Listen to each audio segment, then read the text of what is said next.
Au nom du Père, du Fils et du Saint-Esprit, ainsi soit-il. Nous entendons souvent parler dans l'Évangile de cette foule qui suivait Jésus pour entendre la parole de Dieu, dit l'Évangile, ou ces apôtres qui prêchaient la parole de Dieu. Bref, cette foule continue et elle se rencontre particulièrement dans la masse des baptisés qui viennent régulièrement le dimanche. C'est une foule qui vient dans les églises justement pour aussi, non pas seulement s'unir au sacrifice, mais aussi avant de s'unir au sacrifice, écouter la parole de Dieu. Donc chaque dimanche, cette foule, comme dans l'Antiquité, se réunit, mais comme dans l'Antiquité, on peut se poser cette question: avec quel fruit? Cette foule vient entendre la parole de Dieu, mais qu'est-ce qui va en sortir? Qu'est-ce qui en sortira? Saint Jean Chrysostome dit que la gloire de l'Église, c'est la piété des chrétiens et les fruits spirituels qu'ils remportent dans leurs exercices religieux, dans l'accomplissement sérieux et non pas machinal des lois que prêche l'Église.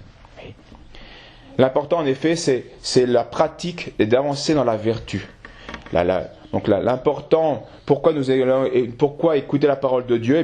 Pour ensuite accomplir sérieusement les lois de l'Évangile, les lois de charité, les lois que prêche l'Église, et non pas de manière machinale. La fréquentation de l'Église doit donc être une occasion d'enrichissement et non pas de ruine, où on en sortirait plus coupable qu'on y était venu. Car à l'Église, ou dans l'année liturgique, remarquons bien, nous entendons constamment les oracles des prophètes, les exhortations des apôtres ou les exemples des saints. Et malheureusement, parfois, on n'en profite pas pour régler saintement sa vie. Normalement, c'est comme ça ici-bas, plus un artisan pratique son art, plus il devient habile dans son art.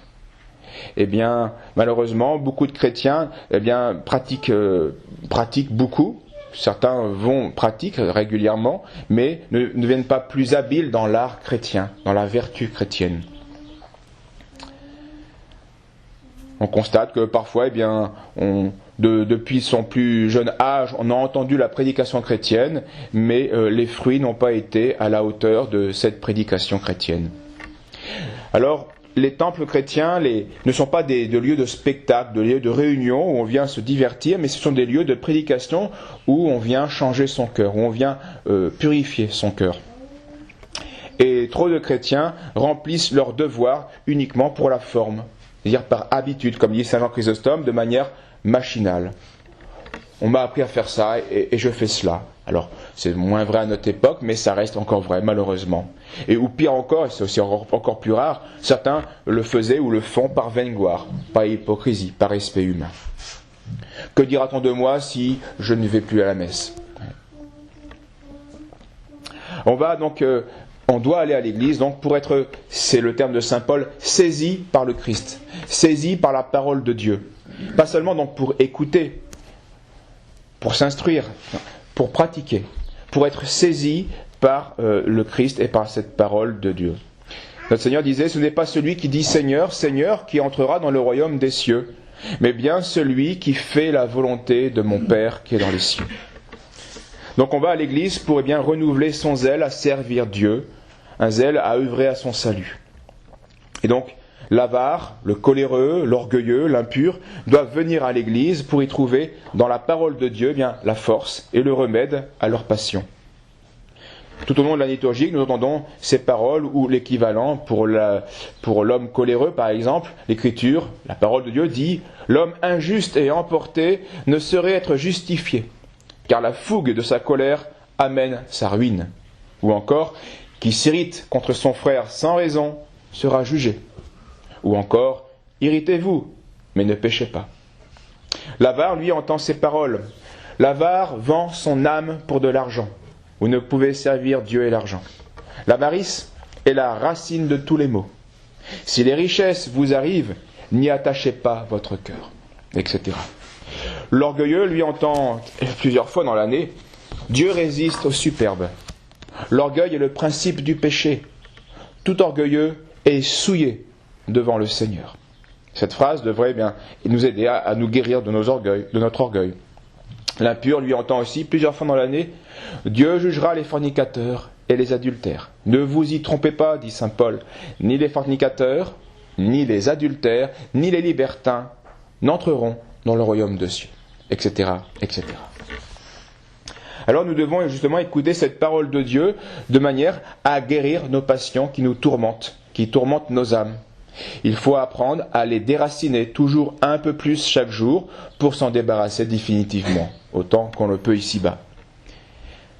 Soyons sans illusion sur notre vertu, peu importe le lien qui nous retient, si il nous retient. Quelle que soit la nature du lien, un lien retient. Et cette image de Saint Jean de la Croix, qui a son origine, entre autres, dans le pas de l'Église, et je l'ai retrouvé dans Saint Jean Chrysostome une fois de plus. Saint Jean Chrysostome dit, remarque, pour n'être pris que par la patte, l'oiseau en est-il moins captif du filet? Et à quoi lui servent ces ailes rapides? L'empêcheront-elles de trouver la mort? Oui. Les ailes, ce sont nos bonnes actions. Nous ne faisons pas que le mal, bien loin de là, toute la journée. Mais à quoi nous serviront-elles, ces bonnes actions ou nos qualités, si nous sommes liés par un défaut qui les souille toutes, ou qui les empêche toutes de nous trouver notre salut? Certains diront, moi je ne suis pas libertin. Oui, mais tu es avare. Tu as un lien. D'autres diront, moi je ne suis pas coléreux. Oui, tant mieux, mais tu es orgueilleux. Tu as un lien. Et en es-tu moins esclave? Qu'importe la nature du lien qui me prend si je suis pris. Il y a des chrétiens qui ont été lâches et vicieux dans leur jeunesse, rebelles, on peut le dire, et qui se trouveront esclaves des mêmes passions dans leur vieillesse, parce qu'ils n'auront pas justement écouté la parole de Dieu comme elle se devait. Pourquoi sommes-nous si souvent faibles durant toute notre vie? Eh bien, c'est que jamais nous n'avons vraiment cultivé cet art de tenir nos passions en bride. C'est que dans les moments où nos passions nous laissaient en repos et libres des luttes, eh bien, nous n'avons pas cherché les moyens de les vaincre quand elles recommenceraient leur attaque. Car la vie est un combat. Et il y a un temps de repos où nous nous croyons vertueux, mais non, les circonstances sont paisibles. Et de nouveau, il faudra s'attendre à un nouveau combat avec de nouvelles difficultés, à cause de notre tempérament, notre passion et du monde tentateur. Donc il faut être vigilant, priant, c'est le conseil du Christ, et attentif à la parole de Dieu. Donc préparons-nous afin dans ces nouvelles combats qui vont nécessairement nous attendre. Nous sommes coléreux, nous avons confessé notre péché de colère, nous avons vraiment regretté, mais il y aura de nouveau des tentations de colère. Il faut s'y préparer, et ainsi de suite, de toutes nos passions, de tous nos défauts. Donc préparons-nous afin d'être vraiment plus maîtres de nous-mêmes. L'art de la guerre spirituelle, eh bien, s'acquiert par des exercices accomplis avec ardeur, comme tout art. C'est l'exercice, c'est la peine, l'effort répété qui va nous donner, eh bien, une certaine aisance dans l'art de la guerre spirituelle et chrétienne. Et pour nous y aider, eh bien, écoutons là encore la parole de Dieu d'aujourd'hui. Frères, dit saint Paul, et cela ne pourra que nous encourager à peiner, à lutter. Frères, les souffrances de cette terre sont, à mon avis, dit saint Paul, et son avis est le vrai, sans aucune proportion avec la gloire qui nous sera révélée un jour.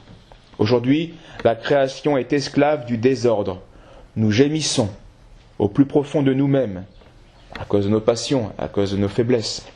Nous gémissons et nous attendons que notre adoption de fils de Dieu obtienne son plein effet, c'est-à-dire la résurrection puis la gloire à cause de la vertu pratiquée pour et par amour de Jésus-Christ. Au nom du Père, du Fils et du Saint-Esprit, ainsi soit-il.